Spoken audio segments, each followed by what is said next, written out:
Boa tarde. Estamos aqui para apresentar o nosso trabalho de inferência estatística.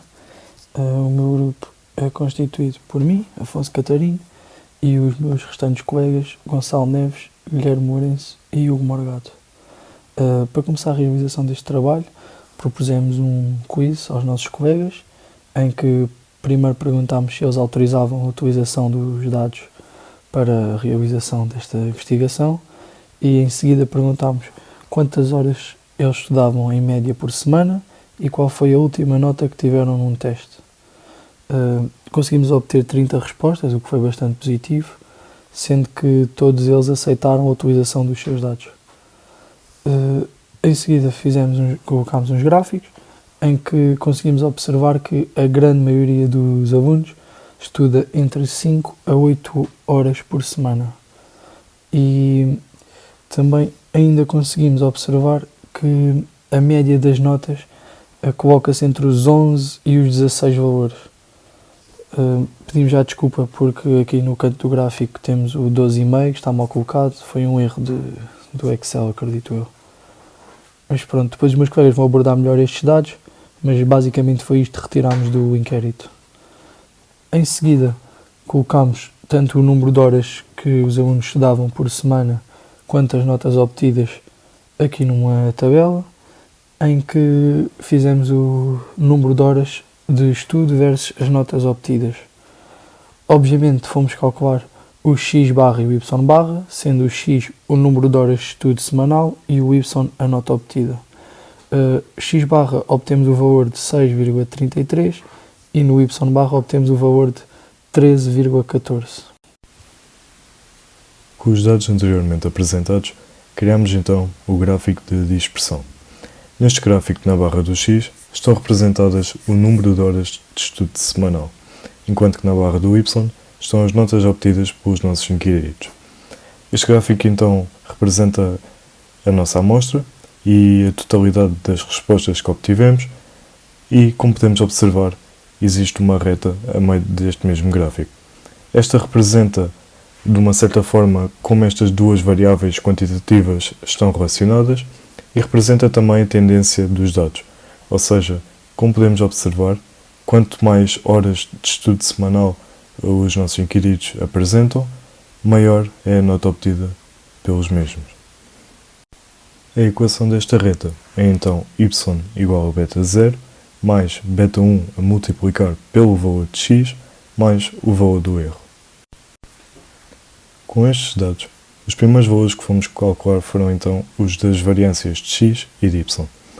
Como podemos observar, decidimos calcular a variância de cada um dos dados e, no final, procedemos à soma da totalidade dessas variâncias e dividimos por 29, sendo 29 correspondente à diferença de n menos 1, ou seja, n à amostra, que no nosso caso é 30, e com a diferença de 1 ficou então 29. De modo a calcular a variância de cada dado, é proceder então à diferença do dado correspondente pelo valor médio e elevar esta mesma diferença a 2. De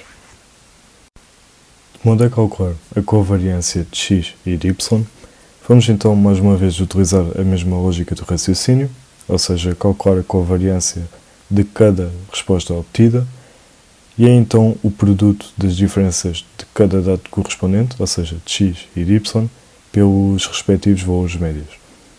No final, após proceder à soma total dessas covariâncias, teríamos de dividir por n menos 1, ou seja, 30 menos 1, que é igual a 29, sendo a covariância de x e de y equivalente a 6,569.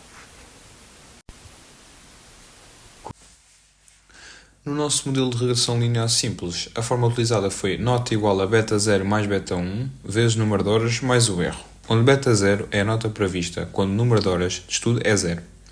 Beta 1 representa o impacto médio de cada hora adicional de estudo na nota. O erro é que corresponde à variação nas notas não explicadas pelo modelo. Começamos pelo cálculo dos coeficientes do modelo.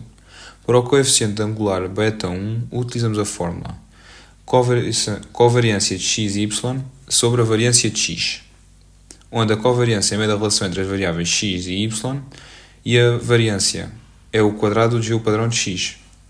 O valor encontrado para beta 1 foi 1,2478, indicando que, em média, cada hora adicional de estudo resulta num aumento de aproximadamente 1,25 pontos na nota. Já o coeficiente de interseção beta 0 foi calculado como beta 0 igual a y barra menos beta 1 vezes x barra, onde y barra e x barra são as médias das variáveis y e x. O valor obtido foi beta 0 igual a 5,497, o que significa que, para um aluno que não estuda que estuda 0 horas, a nota prevista pelo modelo é 5,5. O modelo final ficou assim representado como nota igual a 5,497 mais 1,2478 vezes o número de horas mais o erro. Em seguida, analisamos o coeficiente de determinação e o coeficiente de relação. O coeficiente de relação foi calculado como R igual a covariância de xy sobre os desvios padrões de x vezes o desvio padrão de y, onde o desvio padrão de x é igual a 2,294421 e o desvio padrão de y é igual a 8,070451. O valor encontrado para R foi 0,3548, o que indica uma relação positiva, mas moderadamente fraca, entre as horas de estudo e as notas. O coeficiente de determinação, que é o R ao quadrado, foi obtido a elevar o R ao quadrado, que dá 0,1258. Este valor mostra que apenas de 12,58% da variância nas notas é explicada pelo número de horas de estudo, enquanto os restantes estão associados a fatores não incluídos no modelo, como a qualidade de estudo, motivação ou ambiente de aprendizagem. Por fim, analisamos a estatística F, que avalia a significância global do modelo. O valor obtido foi F igual a 4,031, onde temos a soma dos quadrados explicados pelo modelo sobre a soma dos quadrados residuais sobre o número das amostras menos o número de variáveis independentes menos 1. Em conclusão, os resultados mostram que há uma relação positiva entre o número de horas de estudo e as notas, mas esta relação é moderadamente fraca. O baixo valor de R ao quadrado indica que o modelo explica apenas uma pequena parte da variação nas notas, sugerindo que outros fatores são determinantes. Apesar disso, o modelo demonstra que, em média, estudar mais horas está associado a melhores resultados académicos. Queremos saber como é que decidimos se há uma associação linear significativa entre o número de horas de estudo e a nota obtida. Vamos ter de realizar um teste estatístico. Temos a hipótese nula R², que é o coeficiente de determinação da população estatística, igual a 0. E a outra alternativa é que é superior a 0. Esta hipótese alternativa é maior e não diferente de 0, porque o coeficiente de determinação nunca pode ter um valor negativo. Se a hipótese nula for verdadeira, iremos calcular a razão de duas quantidades, sendo o R², que vem da amostra, irá ser dividido por 1 menos R² a dividir por n menos 2, em que o n é a dimensão da amostra. Portanto, esta razão segue uma distribuição de Sneddon, com 1 e n menos 2 graus de liberdade. Para calcular o f, no nosso caso, o R² é 0,1258, sobre 1 menos 0,1258 a dividir por 30, dimensão da amostra, menos 2, que dá 28, que é o número do grau de liberdade. Teremos no total o valor de 4,0311, que é a nossa estatística de teste, equivalente ao Q na análise de contingência e equivalente ao F na análise de variância. Vamos ter de comparar com o valor crítico, que irá ser lido numa F de Sneddon, com 1 e 28 graus de liberdade.